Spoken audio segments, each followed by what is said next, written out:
This is the Lone Crater YouTube. We hope this video helps.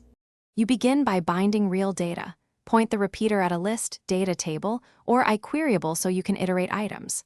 Once done, drop an ASP, repeater into your ASPs and scaffold item template, plus header and footer templates for structure. Make sure to include a unique ID field or data key in each item so you can wire updates and deletes later. You'll see why a stable key prevents mismatches when you rebind. Now move on to binding code behind. You wire data binding in code behind. Implement a bind repeater method that assigns data source and calls data bind. Once you have that, invoke bind repeater in page load inside if is post back unless frequent refreshes are required.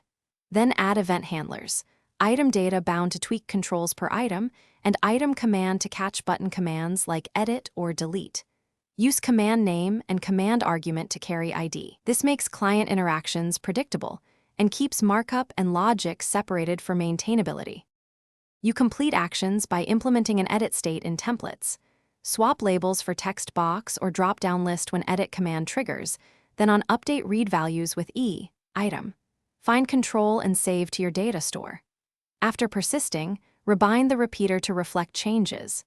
If something goes wrong, first check for data key or ID mismatches and incorrect rebind timing that can wipe edit state. Also verify view state and that event wiring occurs.